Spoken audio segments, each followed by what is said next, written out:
rules, no? Rule 00, general provisions, rule 1000, and then we have rule 1001, if you can still remember that we have there the objective of the policy or the standard. And then for rule 1002, we have some definitions. Okay? So we will try to to discuss further the definition of health and safety. Okay, so some of the topics here were taken from the lessons that we had in our training in 2019.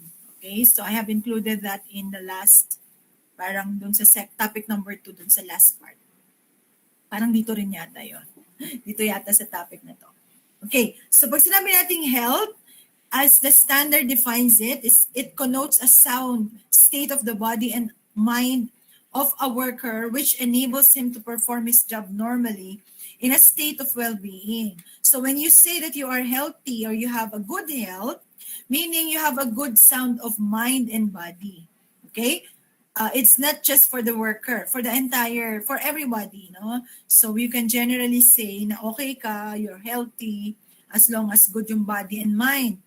But it is further defined by the World Health Organization, no, in 1948, that it is a complete of physical, mental, and social well-being, and not merely the absence of disease or infirmity. So we normally define that you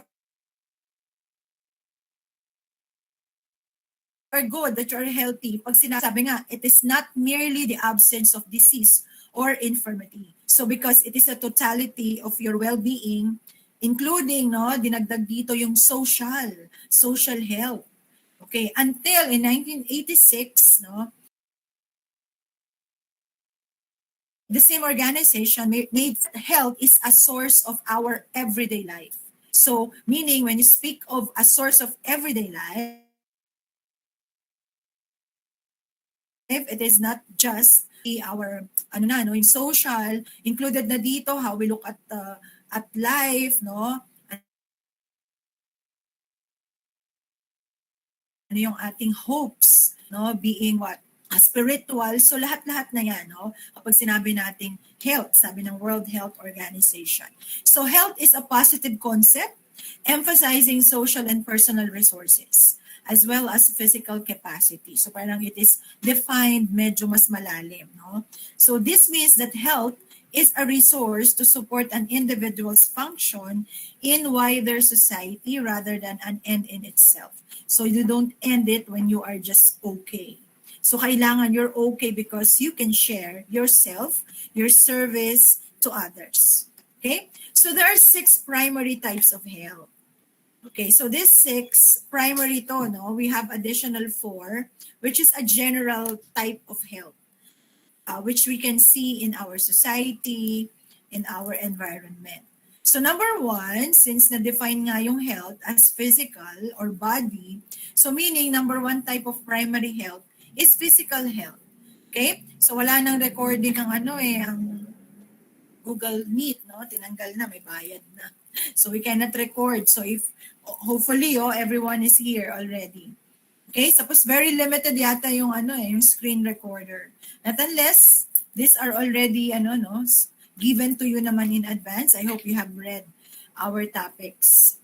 Physical health, ayan, refers to the state of your physical body and how well it is operating. So from head to foot, no, in our previous pictures, no, that I have shared with you. So pag sabing physical, it's really what you see. Okay? So it is influenced by levels of physical activity, adequate nutrition, rest, environment, and others. So sometimes you look at one person and then you judge them initially na komo payat, hindi healthy, kapag mataba, healthy. So minsan may ganun tayo, no? Stereotyping of a person. But it doesn't really mean na when you see a person na parang okay siya physically, no? Fit, sexy, ayan, tall, no?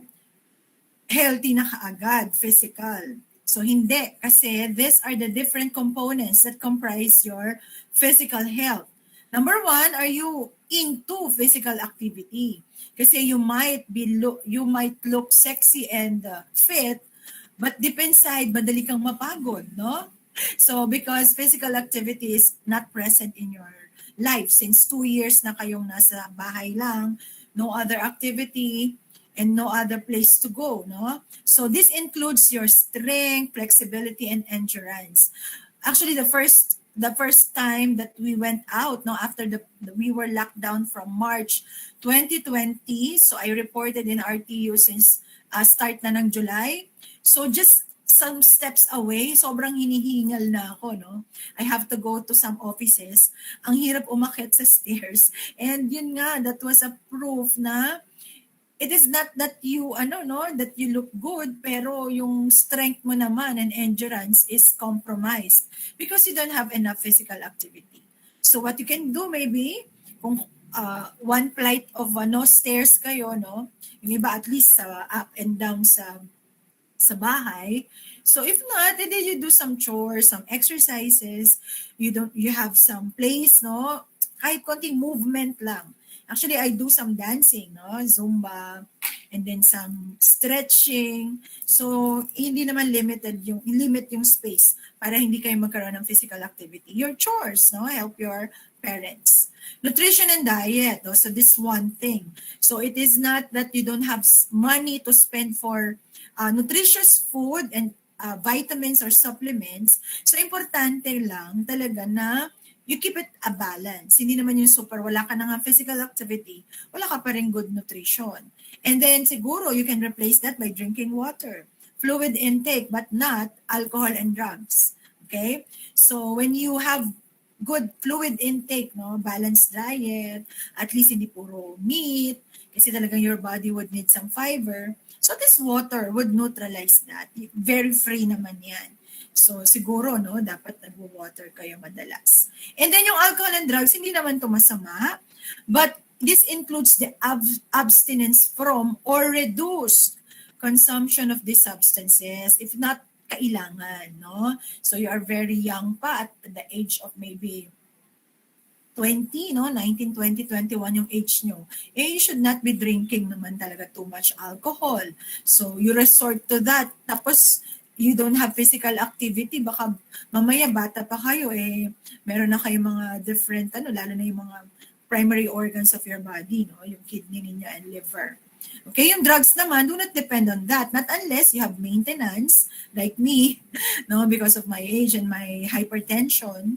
So, kung wala naman, as needed lang yung mga drugs or medicines.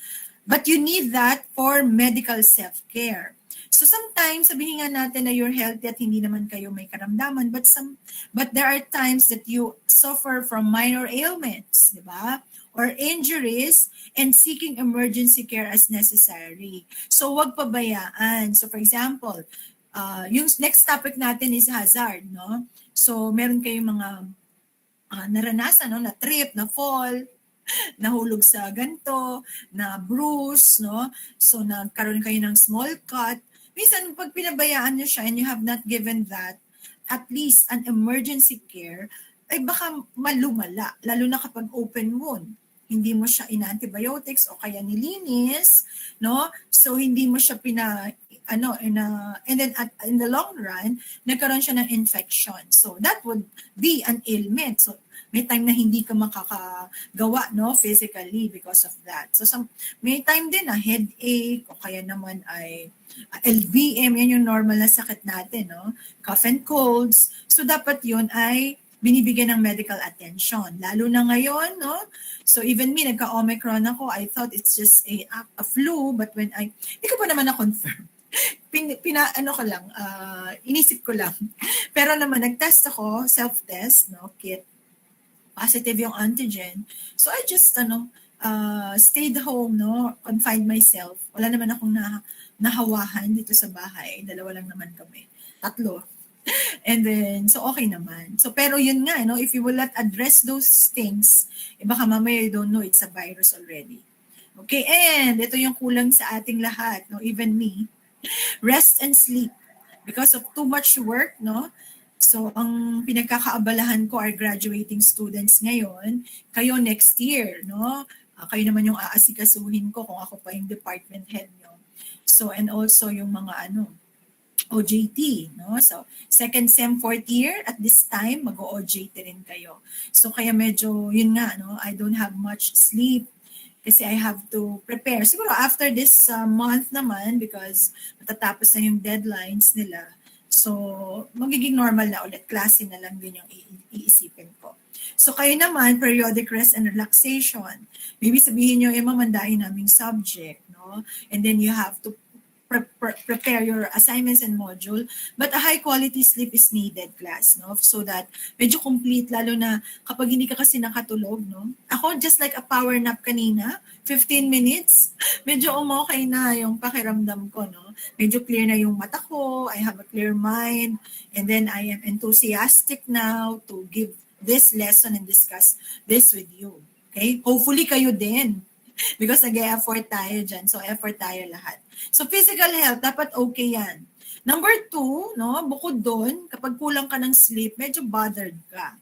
Diba? And then, if you have a lot of things na deadlines and all, may worry ka, you have anxiety, you are in despair because of some loss, of something, loneliness, headache, hindi mo alam, mood swings, class, you have na pala a mental health problem.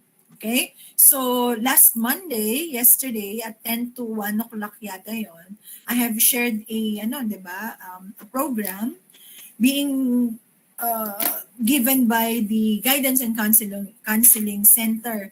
Kasi talaga sana ma-attend kayo sa ganyan because this is important, no? With what we are suffering through 2 years already of this pandemic, of the COVID, so talagang nakaka-depress na.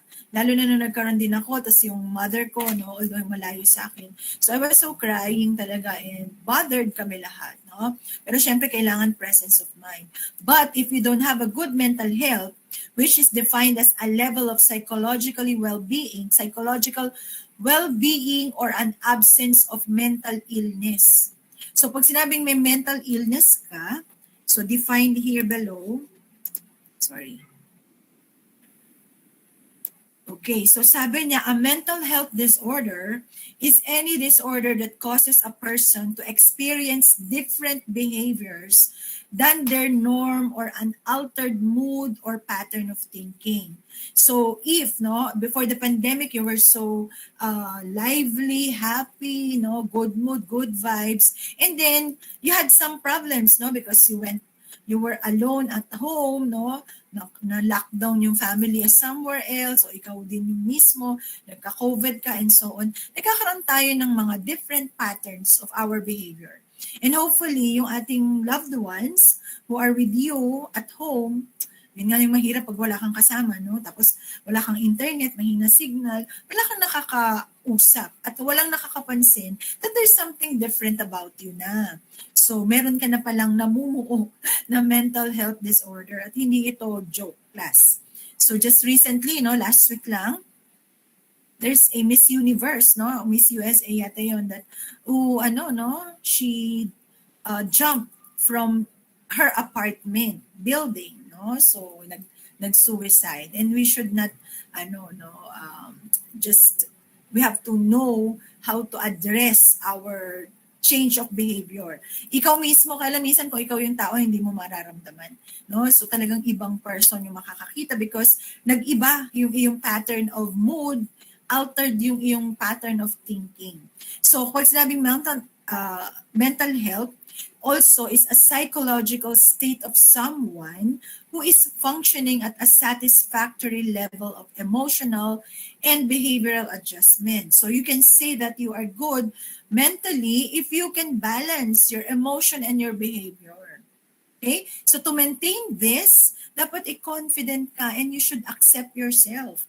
Nagkakaroon tayo ng despair and depression. If, di ba, yung nagsiself-pity ka, that you look down to yourself. Ano pa yung meron dyan? Nagpapanik. Okay? So, agitated ka, lagi kang galit. Hindi mo naman alam that there's something happening to you. So, in this case, you can do some breathing exercises or yoga. that will help you to focus and keep negative thoughts out of your mind. It is very difficult, class. It is a practice, no? Even us dito sa house, ako, mag-isa ako halos. I just talk to you. Tapos, no, work, hihiga. Somebody asked me, hindi ka ba na boring sa house? Actually, before pa naman, kahit before pandemic, yan yung gusto kong gawin din. May quiet time ka talaga. So, yan yung 4 M's of mental health. Yan yung mindfulness. You should have a time for yourself. Just read or maybe listen to a good movie, or listen, sound or music, tapos watch a good film. So, dapat yung film, pipiliin mo din kung ano yung hindi nakaka-distract sa'yo o nakaka-bother. Kasi baka mamaya, yung pinapanood mo, that is the cause of your anxiety. Diba? Kasi nakaka-relate ka doon. So, this is in connection with the third type of health. No? So, the M's of mental health, yun nga, mindfulness, no? Just focusing. Movement. So, karugtong din ng physical health is when you move, no? Meron kang pinagkakaabalahan. You have physical activity. You will not think of your problems because busy ka na. No? Lalo na if you have mastery on what you are doing. So, dun talaga yung gusto mong gawin. No? Yung iba naman, they want challenge, no? To go out of their comfort zone, gumawa ng ibang bagay. Okay din yun, di ba? Kasi through that, no, nagkakaroon ka ng maraming time na mag-focus dun sa gagawin mo instead of thinking about negative things. Okay? And also, yung meaningful engagement. So, yun nga, no, yun sa online, yun na nga lang yung pagka-time nyo magkita, o kaya mag-usap if you have loved ones, tapos mag-aaway pa, no? Dapat meaningful ang ating engagement. Just like today, okay? So, I'm very happy na may klase tayo kasi malilate yung lesson natin. Tapos, kala ko nga, no, I have a headache earlier. Pero, still, no, I tried, no, I focused. Kailangan ko lang talaga na i-condition yung sarili ko. Para naman, kahit papano, kahit ganito, meaningful yung ating lesson, no? So, sana ganun din kayo. You try your best na kahit small lang, quality ang importante, not the quantity or how many long hours you are talking or being with someone.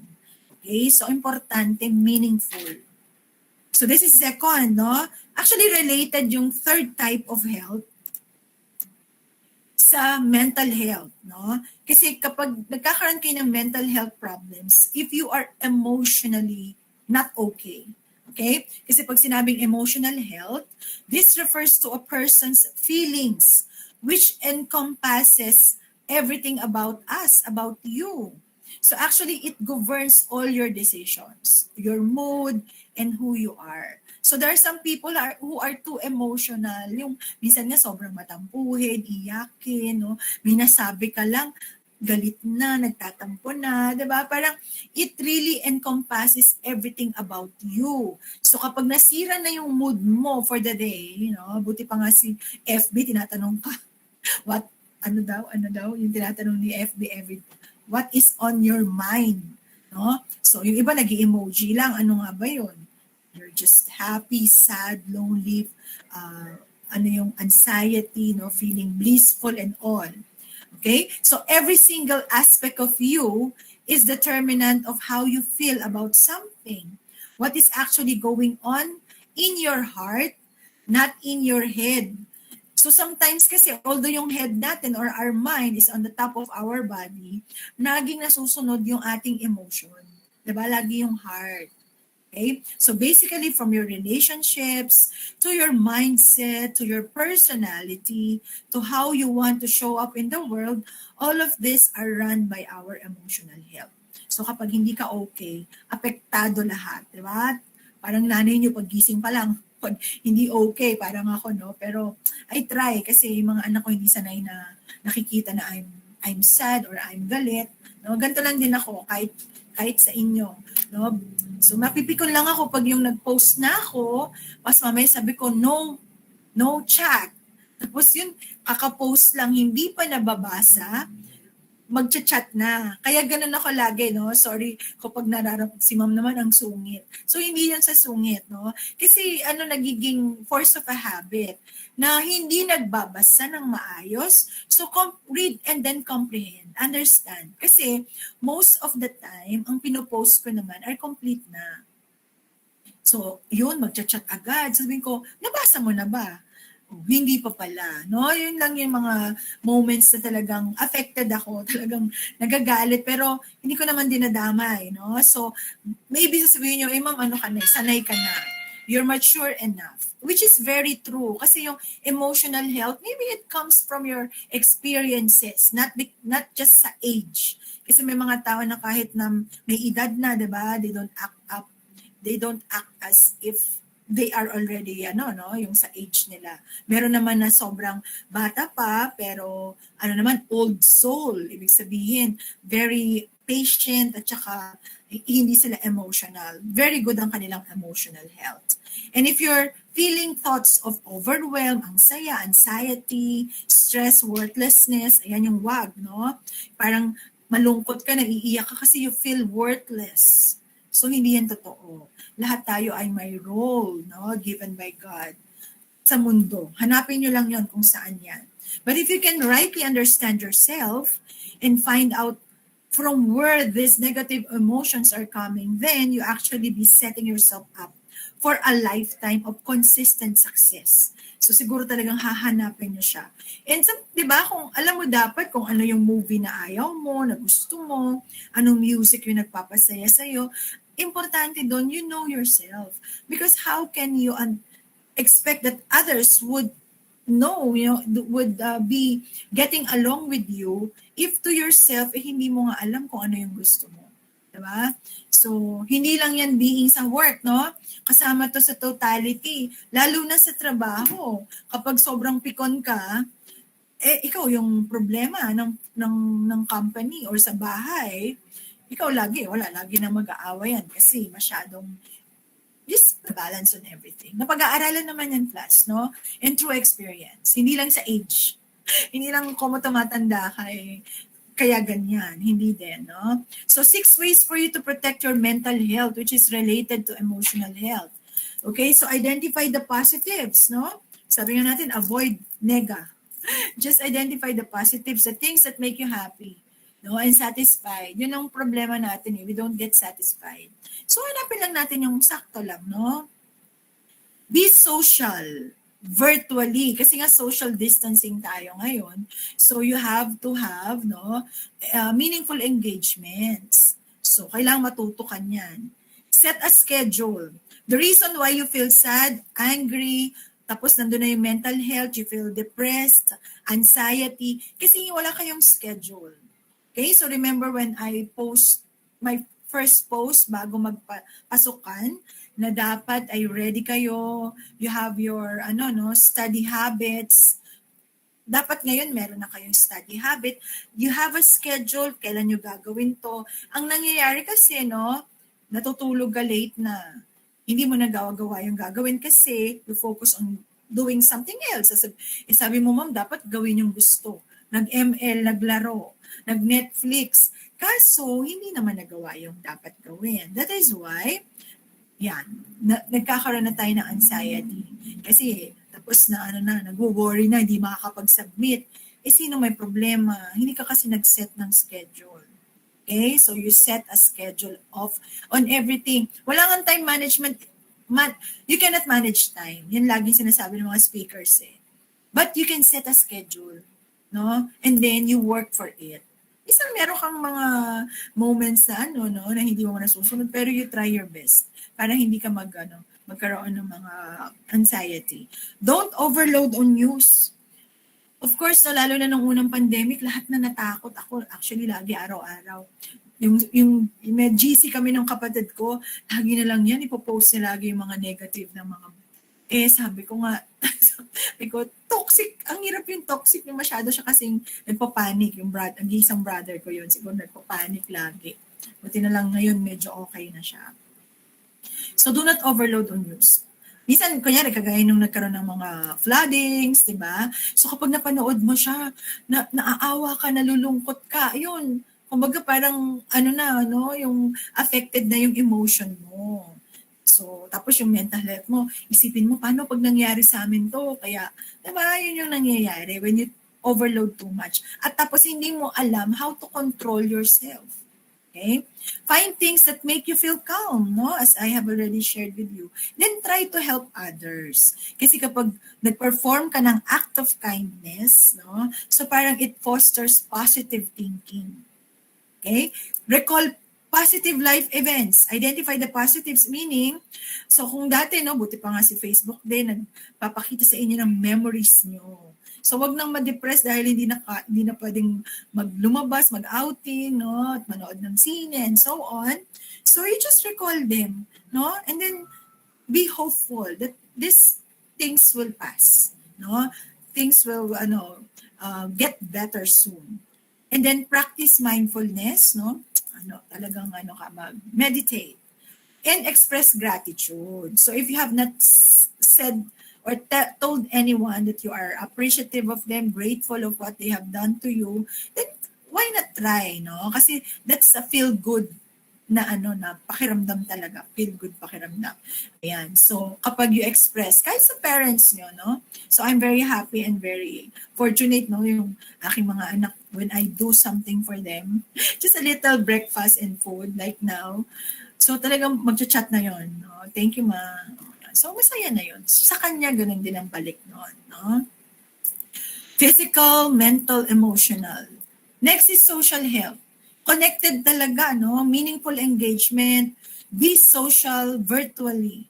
So hindi limit na hindi kayo socially active because you are at home. So social health is how you get along with other people. Baka naman because you're too much emotional, even your family members or those around you, hindi ka rin maintindihan. Okay? Kasi ayaw mong ipaintindi yung self mo, no? That's why we identify all this. Baka may kulang, no? Social health, which involves your ability to form satisfying interpersonal relationships with others. It also relates to your ability to adapt comfortably to different social situations and act appropriately in a wide variety of settings. So siguro you have limited only exposure to our school, di ba?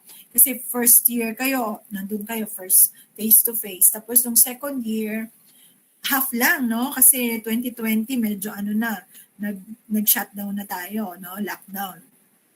So, hindi kayo masyado nakarelate sa inyong mga classmates. Okay? So, o kaya tapos hindi kayo pwedeng pumunta sa mga gatherings. But have you tried, no? That you have went into a gathering na wala kang kakilala. Halos invite ka, tapos sabi mo, ay, dibunigan to. Friend mo siya nung elementary or high school.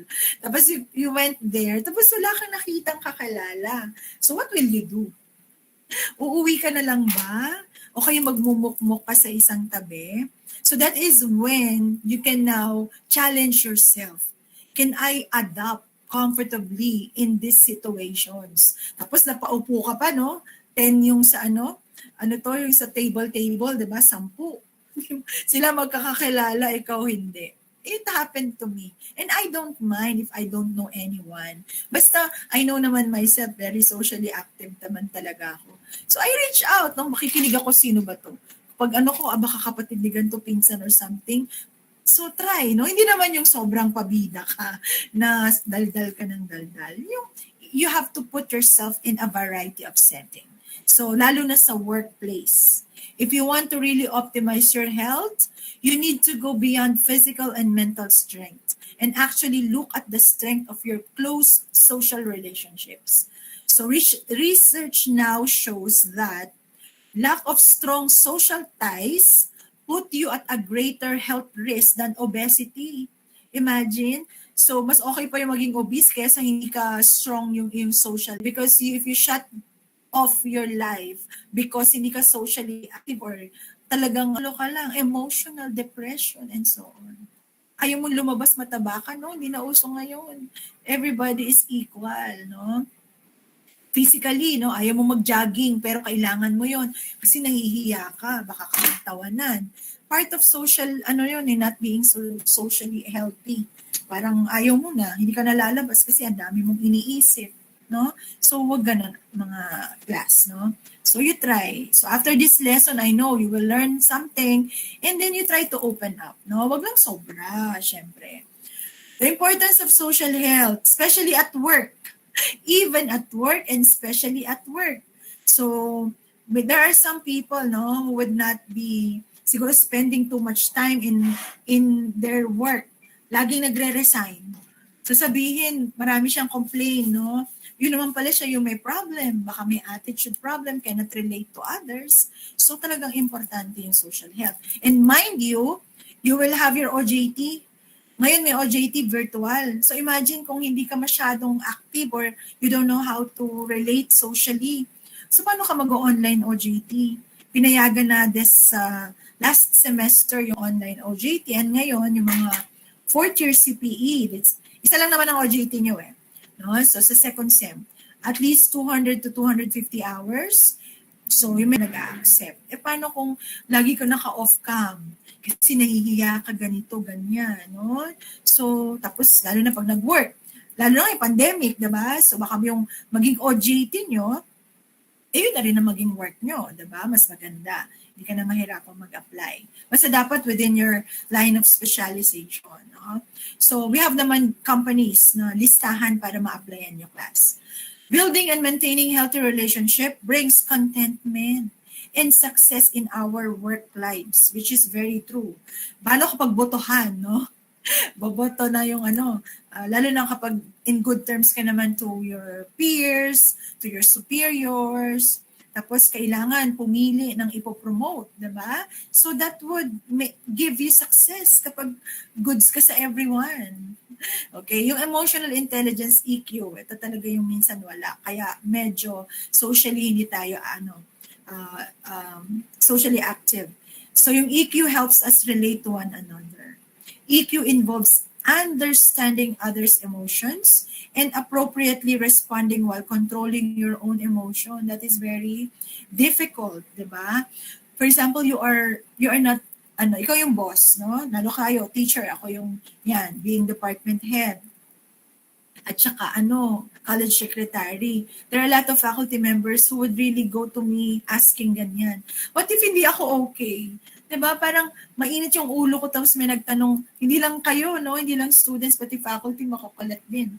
So nagpapa-help, lagi ka yan, parang kahit pagod ka, kumbaga, just put it aside. Then mamaya mo na siya harapin. Yun, not because nagpa-plastic ka, no? You want to do those things, no?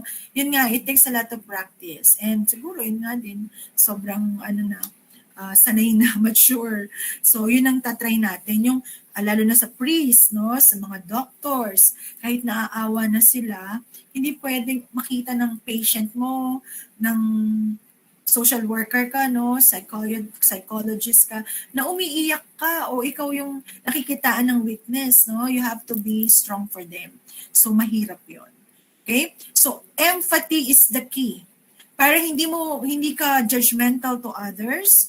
Kasi sometimes, sasabihin mo, bakit nabera siya? O bakit, siya, no? May attitude problem. So, you have to dig deeper. Baka naman yung tao ay may talaga. May problem sa family, no? Tapos may insecurity and so on. Yung empathy kasi, that's putting yourself, no? Take time to understand how others are feeling and why. Hindi yung nakikiramay kasi sympathy pa lang yun, no? Pero yung ikaw, you have to put, paano pag ikaw yung nasa situation niya? What would you feel? Ikaw yung binubuli, ikaw yung binabash, di ba? So, kailangan tayo very open-minded about other people. Wag marites. Sinismis mo na, suplada yun, o kaya ganun yan. Hindi mo naman alam kung ano yung kanyang roots, di ba? Baka meron siyang mental illness na hindi na natin alam. Tapos yun nga, that's the reason why others are, di ba, yung nagsusuicide because of that. Kaya yan yung mga resources. Okay, so fourth is environmental health.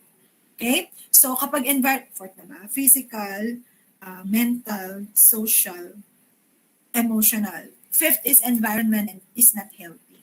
So environment in this context means things in the natural environment like air, water, and soil, and also the physical, chemical, biological, and social features of our surroundings. Bakit lagi siyang galit? Laging sumisigaw. So, yung sa next topic natin, yung hazard, noise is another. Kapag sobrang ingay na environment, di ba? Tapos laging may nag-aaway. So, bakit ganun yung personality niya? Pala away. Tapos laging sumisigaw. Yung pala may community noise sa kanila. Tapos mainit lagi ulo. Because of that noise, hindi ka nakakatulog. You have some mental, na tuloy ngayon, no? Anxiety. Nagiging cause stress. Kasi nga yung environment natin ay hindi healthy. So, yun nga, no? We should be grateful na your parents are trying their best, no, to give you a nice home, an environment where you can, also nurture yourself. So, kaya lang, pag minsan, we are really trapped, no? Because of some problems, na wala kang choice, dito kayo natira. So, kahit gusto mo man, kaya nga you strive, diba? Kaya ka nag-aaral at makahanap ng magandang work or business is because you want to change your environment. Gusto mo naman ay maayos. So, that should be your goal, no? Kung ganyan yung nararanasan. Kasi kasunod yan ng physical health, mental health, emotional health, and social health kung saan tayo nanggaling. Okay? So, we need to be aware of the impact of changing environment of our health, how it can be influenced, and what can cause the complex diseases such as cancer, cardiovascular diseases, metabolic syndrome within malaria, TB as in tuberculosis, AIDS, and others. And how our talaga yung environment nyo, flooded lagi, o kaya may landslide and so on, no? So kaya lagi kayong may stress, hindi kayo makatulog ng maayos. Hindi natin siya mapipigilan because this is climate change. But kaya nga gagawa tayo ng controls, no? Yung ating other types of health, yung community health, no? So yan yun, public health pala. So yun yung kanilang kailangang i-address. Kasi hindi naman natin ma-change yan.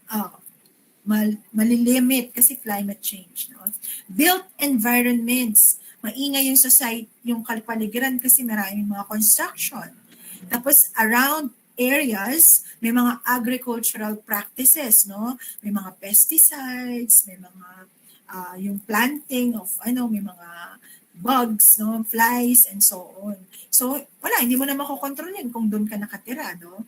Tapos yung work, yan. So occupational risk, wala kang choice, no? Kasi yung trabaho mo talaga, delikado. You are a policeman, you are a street vendor or street sweeper, no? Construction. So, yun ang paligid mo, wala na tayong magagawa. Pero, that is why we have we have this policy, no, standard, para ma-address yung ganitong environmental health. Okay?